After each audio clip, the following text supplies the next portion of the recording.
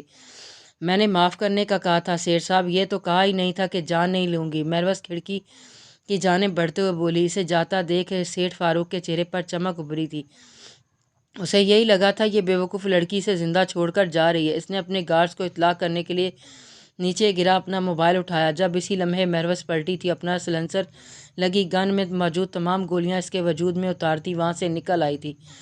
یہ سب کرتے مہروز کی آنکھوں میں پنپتے درد ختم ہو گیا تھا۔ یہ شخص اس کی زندگی کی اذیت کا باعث تھا جسے وہ اب اپنے ہاتھوں ختم کر چکی تھی۔ وہ اپنے ساتھ اقبال کیانی کے خلاف ایک اور ثبوت بھی حاصل کر گئی تھی۔ میں نے کبھی نہیں سوچا تھا ہم بلیک سٹارز کبھی ان پولیس والوں سے ہاتھ ملائیں گے۔ شاویز حازم اور مہروز کے ساتھ تینوں کے مشترکہ روم میں بیٹھا سنجیدگی سے بولا۔ آج تک ان کے اس روم میں کسی کو بھی آنے کی اجازت نہیں ملی تھی، یہاں تک کہ جنید کو بھی نہیں، مگر آج ایس پی حمدان اور ہبہ یہاں آ رہے تھے۔ مگر ہم جانتے تھے۔ شاویز کی بات پر حازم اور مہروز مسکرائے تھے۔ تم چاہو تو پریسے بھابھی کو بھی بلوا سکتے ہو یہاں، حازم نے اسے آفر کی تھی۔ تم لوگ کیوں چاہتے ہو میری نازک سی بیوی تم لوگوں کی خطرناک باتیں سن کر بے ہوش ہو جائے؟ شاویز کے ہونٹوں پر پریسے کے ذکر پر انتہائی دل فریب مسکراہٹ بکھر گئی تھی، جو دیکھ حازم اور مہروز بے اختیار دل ہی دل میں اس کی نظر اتار گئے تھے۔ آج اتنے سالوں بعد انہوں نے اسے ایسے مسکراتے دیکھا تھا جب اسی لمحے حمدان اور ہبہ ایک ساتھ اندر داخل ہوئے تھے۔ حازم کی نگاہیں سیاہ لباس میں ملبوس اپنی بیوی پر جم کر رہ گئی تھیں، جو بنا اسے حقیقت جانے اس پر یقین کرتی اس کا ساتھ دینے کو راضی ہو گئی تھی۔ حازم کے دل میں اس کے لیے محبت کئی گنا بڑھ گئی تھی، جبکہ مہروز نے اندر داخل ہوتے حمدان پر ایک نگاہ غلط تک نہیں ڈالی تھی۔ اس کا یہ نظر انداز کیا جانا حمدان بری طرح سے کھلا تھا، مگر اس وقت اس بارے میں استفادہ کرنے کا ٹائم نہیں تھا اس کے پاس۔ بلیک ہاؤس میں بہت خوش آمدید ہے آپ کو۔ ویسے تو آپ دونوں ہی یہاں پہلے آ چکے ہیں، مگر آفیشلی آج آپ کو یہاں دیکھ کر اچھا لگ رہا ہے۔ شاویز نے حمدان اور ہبہ کو ویلکم کرتے حازم اور مہروز پر طنز کیا تھا۔ وہ ہر بات سے باخبر تھا۔ مہروز نے اب کی بار بھی سر اوپر نہیں اٹھایا تھا، جبکہ حازم یہاں بھی ڈٹھائی سے مسکرا رہا تھا۔ ہمیں بھی کرنا ہے، آج ہی کرنا ہوگا۔ سیٹھ فاروق کی موت کی خبر بہت جلد اقبال کیانی تک پہنچ جائے گی، جس کے بعد اقبال کیانی کچھ بھی سنگین قدم اٹھا سکتا تھا۔ یا تو وہ پلٹ کر ہم پر حملہ کرا دے گا یا پھر ملک سے فرار ہو جائے گا۔ ان دونوں میں سے ہم کچھ بھی افورڈ نہیں کر سکتے۔ اقبال کیانی کی سیکیورٹی بہت سخت ہے، اسے آپ دونوں پر شک بھی پورا ہے۔ وہ آپ لوگوں سے ملنا بھی نہیں چاہے گا۔ ہمیں آپ سب سے پہلے اس تک پہنچنے کا راستہ ڈھونڈنا ہوگا۔ بے شک اس کے خلاف اس کے آدمی اور باقی سب لوگوں کے بہت سارے ثبوت موجود ہیں، مگر ہمارے ملک کے بہت سے لوگ ایسے بھی ہیں جو اس شخص کی حقیقت پر اس وقت تک یقین کریں گے جب تک اقبال کیانی کی اپنی زبان سے نہ سن لیں۔ پہلے ہمیں اسے یرغمال بنانا ہوگا، اس کے بعد اسے سب اگلوا کر اسے ختم کرنا ہوگا، کیونکہ اگر اسے زندہ گرفتار کر لیا کچھ بیرونی طاقتیں ہیں جو اسے بچا لیں گی اور ہماری اتنے سالوں کی محنت ضائع چلی جائے گی۔ شاویز نے تفصیل سے سارا پلان اس کے سامنے رکھا تھا۔ اقبال کیانی تک پہنچنے کے لیے ہمارے پاس فیصل بخشی سیڑھی کا کام کر سکتا ہے۔ دونوں کی آپس میں گہرے مراسم ہیں اور فیصل بخشی تک ہمیں لے جائے گی مریم، جس نے مہروز پر فیصل بخشی کے کہنے پر حملہ کیا تھا۔ اب بھی وہ اسی کے ساتھ ہی ہے۔ میں مریم تک آسانی سے پہنچ سکتا ہوں۔ حمدان کی بات پر مہروز نے گھبرا کر اس کی جانب دیکھا تھا، کیونکہ وہ جانتی تھی مریم سے حمدان کا بہت خطرہ تھا، مگر جیسے ہی حمدان نے اس کی جانب دیکھا مہروز نگاہیں پھیر گئی تھی۔ حمدان کو اس کا یہ رویہ فکر میں مبتلا کر رہا تھا۔ کیا وہ پھر کچھ ایسا کر چکا تھا جس بات نے اس کی مہروز کو اتنا ہرٹ کیا تھا جو وہ اس کی جانب دیکھنے سے بھی گریزاں تھی؟ فیصل بخشی بھی آسان مہرہ بالکل بھی نہیں ہے، ایک طرح سے اقبال کیانی کا رائٹ ہینڈ ہے، جس کے ختم ہونے کی خبر پر اقبال کیانی کافی حد تک ویسے ہی ڈھہ جائے گا۔ حازم نے بھی اپنی رائے دی تھی، جب اسی لمحے جنید بنا دستک دیے دروازے کو کک رسید کرتا اندر داخل ہوا۔ اس کا چہرہ پسینے سے شرابور تھا، جبکہ اس کے ہر انداز سے پریشانی ٹپک رہی تھی۔ کیا ہوا جنید؟ کسی انہونی کے خیال سے شاویز اپنی جگہ سے اٹھا تھا۔ باقی سب کی کیفیت بھی ایسی تھی۔ اقبال کیانی کی فوج نے بلیک ہاؤس پر حملہ کر دیا ہے۔ وہ لوگ اتنی بڑی تعداد میں ہیں کہ ہمارے آدمی انہیں روک بھی نہیں پا رہے ہیں۔ انہوں نے ہمیں چاروں جانب سے گھیر لیا ہے اور جنید کی اور پر ان سب کی سانسیں اٹکی تھیں، اور پریسے میم بلیک ہاؤس میں موجود نہیں ہے۔ انہیں ہر جگہ تلاش کر لیا ہے، مگر وہ یہاں نہیں ہے۔ جنید نے آخر میں ایک جو بم ان سب کے سروں پر پھوڑا تھا وہ شاویز سمیت ان سب کو ہلا کر رکھ گیا تھا۔